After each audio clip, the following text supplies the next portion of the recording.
अशोक खरातला अटक झाली, त्याचे अनेक कारनामे पुढे येत आहेत. त्याच्यावर मी असं कालच म्हटलं होतं की ज्या पद्धतीने त्याला अनेक वर्ष लोकांनी सहकार्य केलं आहे राजकारण्याने आणि प्रशासनाने, याचा अर्थ तो बाबा सरकार पुरस्कृत होता की काय अशी शंका घ्यावी अशी परिस्थिती आहे.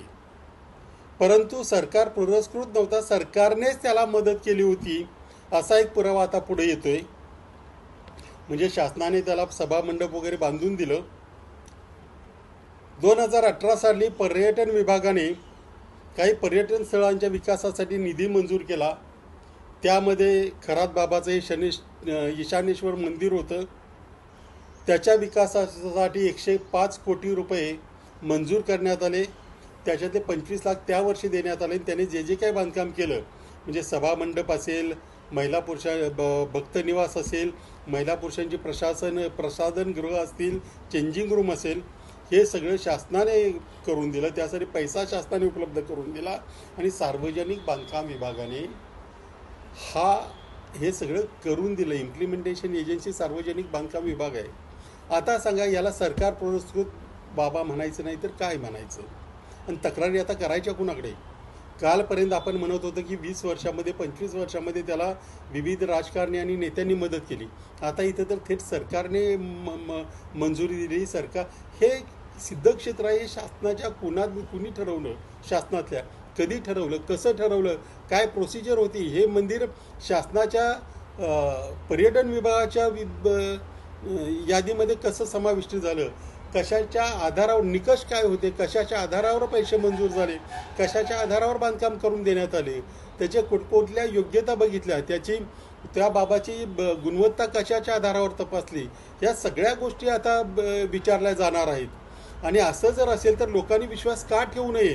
जी वस्तू शासनाने बांधकाम करून दिलेले त्याच्यामध्ये असे काहीतरी अघोरी खेळ चालतील असं लोकांनी कशाच्या आधारावर विश्वास ठेवायचा? त्यामुळे हे जे काही सगळं घडलंय त्याला राज्य शासनातले तत्कालीन आणि विद्यमानही, कारण हे त्या वर्षी 25 लाख मंजूर झाले, त्यानंतर आणखी पैसे मंजूर झाले असतील, तर असे पैसे मंजूर कुणी करून दिले? सभामंडप वगैरे सगळ्या गोष्टी कुणी बांधून दिल्या? कुणी प्रस्ताव ठेवला? कुणी मंजूर केला? कशा पद्धतीने तो प्रस्ताव मंजूर झाला? कोण कोण जबाबदार होतं? या सगळ्यांना चौकशी नंतर करावी, आधी अटक करावी आणि मग चौकशी करावी. कारण हे प्रकरण साधं सोपं नाही. हे प्रकरण भयानक आहे. शासनच भोंदूगिरीमध्ये सामील होतं असं सिद्ध करणारं हे प्रकरण आहे. त्याच्यामुळे या सर्वांवर तातडीने आधी अटक करावी, आधी गुन्हा दाखल करावा आणि मग चौकशी करत बसावं. एवढं हे प्रकरण भयानक आहे. मुख्यमंत्र्यांनी चौकशीचं आश्वासन तर दिलंय. मी कालच म्हटलं होतं की या प्रकरणामध्ये दुर्यान्वयाही संबंध नसतील असे अधिकारी चौकशीसाठी नेमावेत.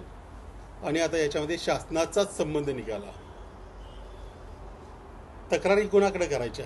लोकांनी हे सगळं बघायचं आहे की तुमच्या आमच्या आसपासच्या महिला तिथं बळी पडल्या, आसपासच्या विद्यार्थिनींवर अत्याचार झाले, त्यांना एखाद्या वस्तूसारखं पुढ्यात वाढण्यात आलं.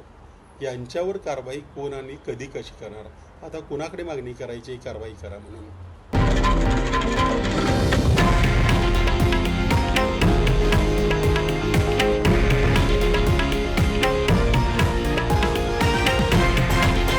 हे आहे देशातील नंबर 1 न्यूज नेटवर्क आणि आपण पाहत आहात TV9 मराठी, एकमेव.